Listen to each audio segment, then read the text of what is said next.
Baakiyalakshmi serial நேயர்கள் எல்லாருக்குமே வணக்கம். பல முறை சொல்லியும் ஆனால் கொஞ்சம் கூட அதை கேட்காம இனியாவை கொண்டு போய் அந்த சுதாகரோட பையனுக்கு நம்ம கோபியும் ஈஸ்வரியும் சேர்ந்து அந்த கல்யாணத்தை முடிவு பண்ணி இன்னைக்கு இனியாவோட வாழ்க்கையே திசை மாறி ஒன்றுமே இல்லை அப்படின்னு ஆகிற அளவுக்கு ஆயிடுச்சு. இதை பார்த்த பாக்கியாவுக்கு மனசு ரொம்பவே கஷ்டமாக இருக்குது. ஏன்னா பாக்கியாவுக்கு ஆரம்பத்தில் இருந்தே இல்லை இந்த குடும்பம் நம்மக்கிட்ட வந்து சம்மந்தம் வச்சுக்கிறதுக்கு ஒரு பெரிய பேக்ரவுண்ட் ரீசன் இதுவும் இருக்குது அப்படின்னு சொல்லி அவங்க ஸ்ட்ராங்காக நம்பினாங்க. ஆரம்பத்தில் இருந்தே ரெஸ்டாரண்ட் மேலே இருக்க ஆசைக்காக தான் நம்ம குடும்பத்தில் ஒரு சம்மந்தம் வச்சுக்கிறாரு அப்படின்னு தான் பாக்கியா நினச்சிட்டு இருந்தாங்க. சரி, ஓகே, ரெஸ்டாரண்ட்டும் கையை மீறி போனதுக்கப்புறமா அது முழுக்க தன்னுடைய மகளின் வாழ்க்கைக்காக தானே, அவளுடைய எதிர்காலம் சிறப்பாக இருக்குது, அதை தாண்டி இப்போ நமக்கு என்ன, சரி விடு, நம்ம எதாக இருந்தாலும் திரும்ப பார்த்துக்கலாம் அப்படின்னு நினச்சி தான் ஒரு சின்ன மிஸ்ஸாக இருந்தால் கூட அந்த மிஸ்ஸு நடத்துறதுக்கு ஒரு 1000 ப்ராப்ளம் வந்தால் கூட அதை எதையும் விட்டு கொடுக்காம சந்தோஷமாக நம்ம பாக்கியா பண்ணிகிட்டு இருந்தாங்க. ஆனால் இப்போ மொத்தமாக தலையில் இடி விழுந்த மாதிரி இவ்வளோ தியாகத்தை பண்ணி மகளுக்கு செஞ்சு வச்ச கல்யாணம் இப்போ எதுவுமே சந்தோஷமாக நடக்காமல் அப்படியே வாய்டாக, அதாவது எதுவுமே நல்லதாக இல்லாமல் முடிஞ்சு போச்சே அப்படிங்கிற வருத்தம் அவங்க நெஞ்சு ரொம்ப அதிகமாக இருக்குது. கோபியும் இனியாவும் பாக்கியாவும் வீட்டுக்குள்ளே வரதை பார்த்த ஈஸ்வரி, ஏய் என்ன இவ்வளோ கூட்டம் வந்துருக்கீங்க, ஏய் இனியா பர்த்டேங்கிறதுக்காக எங்கள் அம்மா வீட்டுக்கு வரணுமா என்ன, போ உன் புருஷ வீட்லேயே இரு, அதுதான் நல்லது உனக்கு அப்படிங்கிறாங்க. இனியாவுக்கு அழுக கோபம் எல்லாமே ரொம்ப ஜாஸ்தியாக இருக்குது. ஆனால் பாட்டி அமைதியாக பார்த்துட்டே இருக்கா. என்னடி என்னையே பார்த்துட்ருக்க, ஏண்டா அவள் தான் சின்ன பொண்ணு, எப்போ பார்த்தாலும் அம்மா வீடு அம்மா வீடுன்னு கேட்பா, உங்கள் 2 பேத்துக்கு என்னாச்சு, அவட்ட அங்கேயே பேசி விட்டு வந்திருக்கணும்ல, என்னடா கோபி நான் பேசிகிட்டே இருக்கேன் நீ அமைதியாக இருக்க, மா கொஞ்சம் அமைதியாக இருங்க அப்படின்னு கோபி சொல்கிறான். அமைதியாக இருக்கிறதா, என்னடா பாக்கியா என்னாச்சு, ஏன் இப்படி இருக்கான், ஏன் இனியா ஒரு மாதிரி இருக்கா அப்படின்னு சொல்லி கேட்க இனியாவுக்கு ரொம்பவே கோபம் வந்துடுது. அமைதியாக இருங்க பாட்டி அப்படின்னு சொல்லிட்டு கத்துறா. அப்போ ஈஸ்வரிக்கு ஷாக் ஆயிடுது. ஏண்டி என்கிட்ட ஏன் கோவப்படுற, என்னாச்சு, என்ன ஆச்சுன்னு எதை சொல்லுங்கள் முதல்ல அப்படிங்கிறாங்க. கோபி உடனே எல்லாம் முடிஞ்சு போச்சுமா, நம்ம இனியாவோட வாழ்க்கை ஒன்றும் இல்லைன்னு ஆயிடுச்சு அப்படிங்கிறாரு. இதை கேட்டு ஈஸ்வரிக்கு ரொம்ப ஷாக்கு. டேய் அறிவு கெட்டவனி, என்ன வார்த்தை சொல்கிற நீ, அவளுக்கு அப்பா, ஒரு அப்பாவாக இருந்து இந்த மாதிரி நெகட்டிவான வார்த்தையெல்லாம் பேசலாமா, அமைதியாக இருடா அப்படிங்கிறாங்க. நான் எங்கே அமைதியாக இருக்கிறது, வாய் வார்த்தையில் இல்லைம்மா நெகட்டிவிட்டி, ஒருத்தர் நடந்துக்கிற விதம், அவங்க குணம் எப்படி வளர்ந்தாங்கன்னு எல்லாம் சேர்த்து தான் இருக்குது. நம்ம மோசம் போயிட்டோமா, நம்ம உண்மையாகவே மோசம் போயிட்டோம். பாக்கியா பல முறை சொன்னான் இந்த சம்மந்தம் வேண்டாம், இது தேவையில்லாத பிரச்சனையை கொடுக்கும், அவங்க குடும்பம் சரியில்லை, எதையோ மறைக்கிற மாதிரி இருக்குது அப்படின்லாம் பல முறை என்கிட்ட சொன்னான்.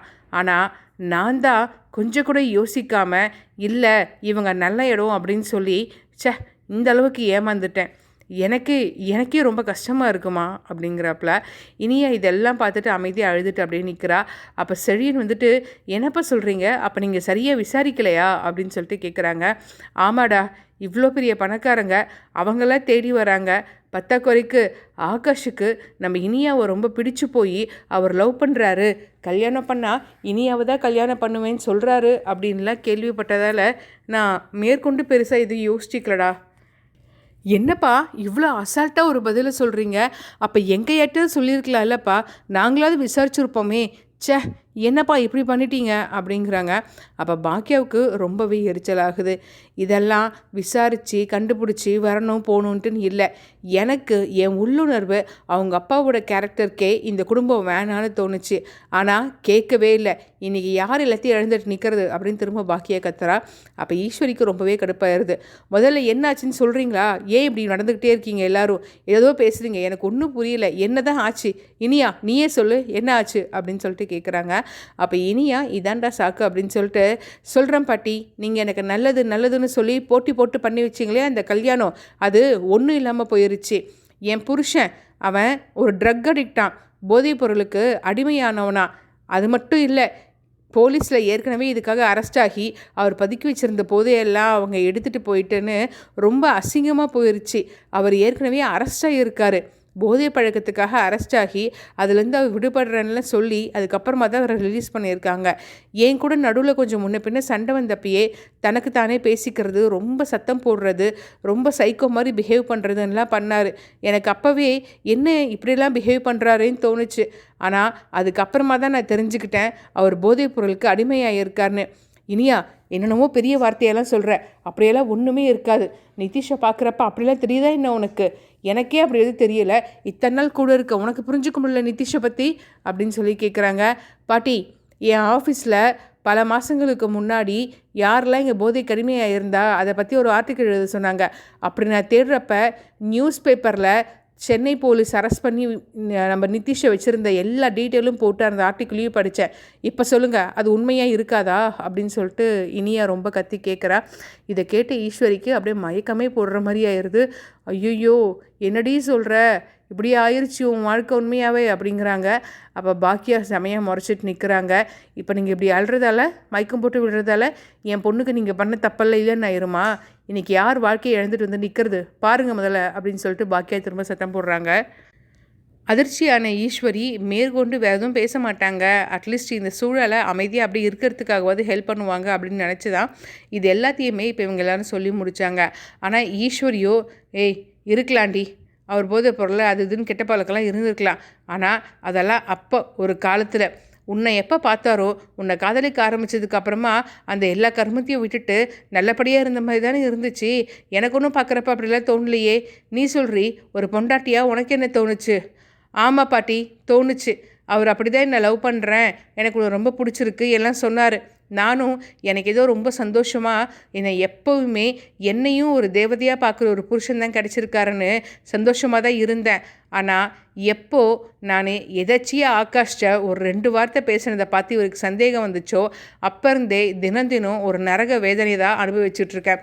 ஓ, நீ அவனை லவ் பண்ணிவிட்டு என்ன கல்யாணம் பண்ணிக்கிட்டியா? உனக்கு அட் அ டைமில் 2 ஆம்பளை கேட்குதா அப்படின்லாம் அசிங்கமாக என்கிட்ட பேசினார். ஆமாம், நான் ஆகாஷை விரும்பினேன். ஆனால் அதை நான் வீட்டில் உங்கள் எல்லாத்தையும் சொல்கிறப்ப நீங்கள் யாருமே அதுக்கு ஒத்துக்கலை. முக்கியமாக அப்பாவும் நீங்களும் ஒத்துக்கலை. சரி, பெரியவங்க 2 பேர் இவ்வளோ ஸ்ட்ராங்காக நீங்கள் அப்போஸ் பண்ணதுக்கு அப்புறமாவும் அந்த விஷயத்தை நான் பண்ணிக்கக்கூடாதுன்னு சொல்லிட்டு நினச்சி விட்டேன், உங்களுக்காக விட்டேன். ஆனால் நீங்கள் தேடி தேடி பிடிச்சி கொடுத்தீங்களே மாப்பிள்ளை, அவன் என்னை இப்போ இவ்வளோ அசிங்கமாக சந்தேகப்பட்டு போதைப் பொருளுக்கு அடிமையானவனாக இருக்கான். எனக்கு கல்யாணம் பண்ணதுக்கு அப்புறமாவே 4-5 நாள் அவர் இந்த போதை ஊசியை போட்டு தான் வந்திருப்பாரோன்னு எனக்கு தோணுது.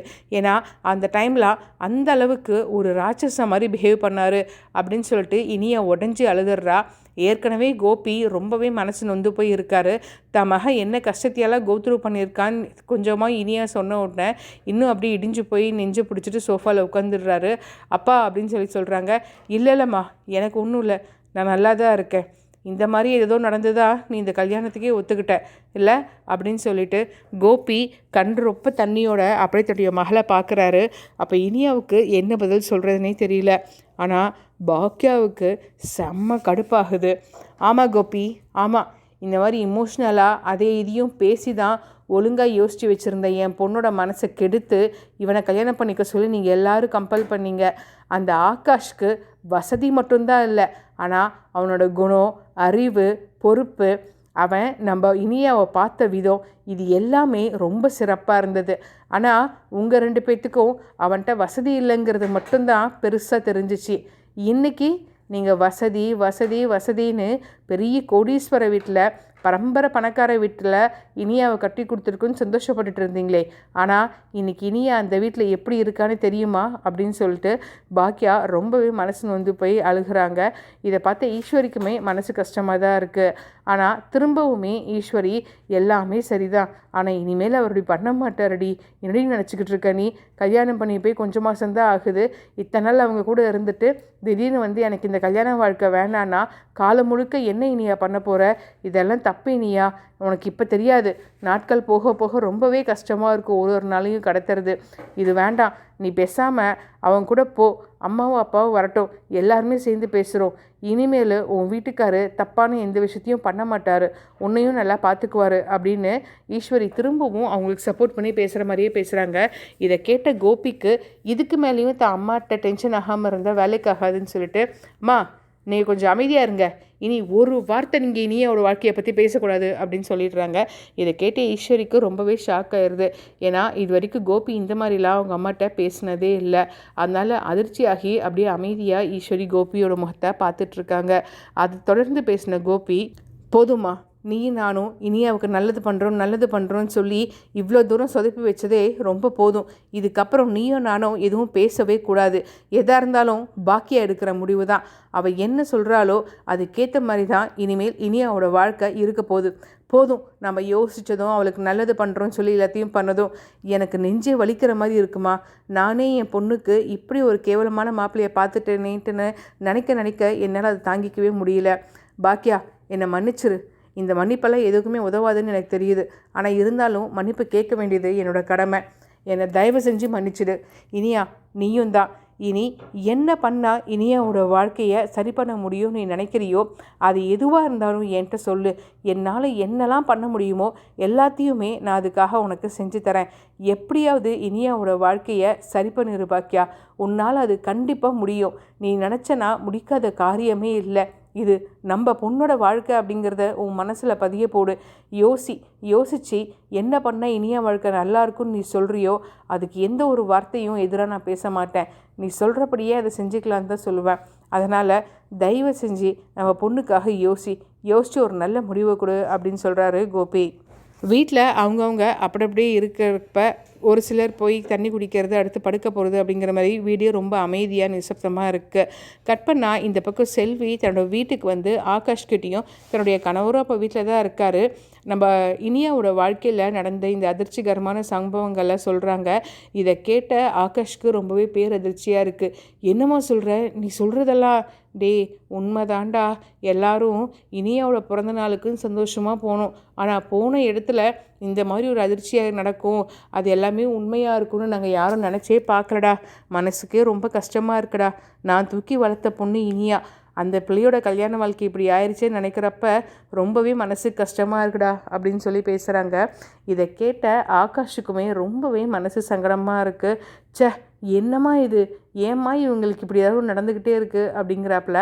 அப்போ செல்வியோட ஹஸ்பண்ட் வந்து ரொம்ப திமிரா, டே என்ன அவங்களுக்குலாம் இதான்டா நடக்கும், நீ என்னடா தப்பு பண்ண, நல்லா படிக்கிற, அறிவு இருக்குது, கலெக்டர் ஆகணும்னு நினச்சி முயற்சி பண்ணி சூப்பராக மார்க் வாங்கி பரீட்சை எழுதிக்கிட்டு இருக்க. உன்னை அவள் காதலிச்சா, அதுக்கப்புறம் அவங்க அப்பாவும் பாட்டியும் வேணான்னு சொன்ன உடனே எனக்கு நீ வேணான்ட்டு போயிட்டா. அந்த பிள்ளைக்கெல்லாம் சுய அறிவே இல்லைடா. உன்னையெல்லாம் மிஸ் பண்ணியிருக்கா பற்றியா, காசு பணம் முக்கியன்ட்டுன்னு அவங்க அப்பா கூட சேர்ந்து அவங்க அப்பா மாதிரியே நினச்சா. அதனால தான் வாழ்க்கையில் இப்போ இப்படி மாதிரி இருக்கா. அவளுக்கெல்லாம் தேவை, இப்படி தான் நடக்கும் அப்படிங்கிறாரு. இதை கேட்ட ஆகாஷ்க்கு ரொம்பவே கோபம் வந்துடுது. அப்பா, நீங்கள் கொஞ்சம் அமைதியாக இருங்க. இதில் அதிகமாக பாதிக்கப்பட்டதுன்னு யாருன்னு பார்த்தா எல்லோரும் என்னதான் கை காமிக்குவாங்க. ஆனால் எனக்கே இனியா மேலே எந்த ஒரு கோவமோ வருத்தமோ கிடையாது. அதனால் நீங்கள் தேவையில்லாமல் இனியாவோட வாழ்க்கை இப்படி ஆகணும் அப்படி ஆகணும்னு பேசுகிறத முதல்ல நிப்பாட்டுங்க. அது எப்பயுமே ஒரு உண்மையான அன்பாக இருக்காது. அவள் எங்கே இருந்தாலும் நல்லா இருக்கணும், அவள் வாழ்க்கையில் சந்தோஷம்தான் நடக்கணும் அப்படின்னு நினைக்கிறது தான் உண்மையான அன்பு. நான் அப்படி தான் பார்த்தேன், அவளும் என்னை அப்படி தான் பார்த்துட்டு இருந்தா. அதனால் தேவையில்லாமல் என் மனசும் ரொம்ப கஷ்டப்படுது. அதனால் இன்னொரு முறை நீங்கள் இப்படி பேசாதீங்க அப்படின்னு சொல்லிடுறாங்க. இதை கேட்டு அவங்க அப்பா, பத்தியா இப்பேற்பட்டவனை தான் அவள் இழந்துட்டு நிற்கிறா. டேய், நான் எதுவும் பேச வேண்டாடா. ஆனால் ஆண்டவன் ஒருத்தர் இருக்கான், அவன் எல்லாரையும் பார்த்துட்ருக்காங்கிறத நான் இப்போ நம்புறடா அப்படின்னு சொல்லிட்டு போகிறாரு. இந்த பக்கம் பாக்கியாவுமே சரி, நடந்தது எல்லாமே நடந்துருச்சு, எதையுமே போய் மாற்ற முடியாது, எல்லாமே கையை மீறி நடந்து தான் போயிடுச்சு. ஆனால் ஒன்றும் கெட்டு போகலை. உட்காந்து யோசிச்சா இதிலிருந்து இனியாவுக்கு எப்படி ஒரு நல்ல வாழ்க்கையை அமைச்சு கொடுக்க முடியும், இதை எப்படி சரி பண்ண முடியும் அப்படிங்கிறத தான் இனிமேல் நம்ம யோசிக்கணும். ஐயோ, என் குடும்பத்தில் ஏன் இப்படி நடந்துருச்சு, என் பொண்ணுக்கு ஏன் இப்படி நடந்துருச்சு அப்படின்னு யோசிக்கிறதால எந்த ஒரு பிரயோஜனமும் இருக்க போகிறதில்ல. அதனால் இனிமேல் இனியாவோட வாழ்க்கையை என்ன பண்ணால் சரி பண்ண முடியும்னு மட்டும்தான் நம்ம யோசிக்கணும் அப்படின்னு பாக்கியா நினச்சிட்ருக்காங்க. இந்த கதை இந்த மாதிரி போச்சுன்னா நல்லாயிருக்கும் அப்படின்னு நினச்சிங்கன்னா என்னோட இந்த கற்பனை எபிசோடுக்காக இந்த சேனலை சப்ஸ்கிரைப் பண்ணிவிட்டு உங்கள் ஃப்ரெண்ட்ஸ் யாருக்காவது ஷேர் பண்ணணுன்னு ஆசைப்பட்டீங்கன்னா மறக்காமல் ஷேர் பண்ணிடுங்க.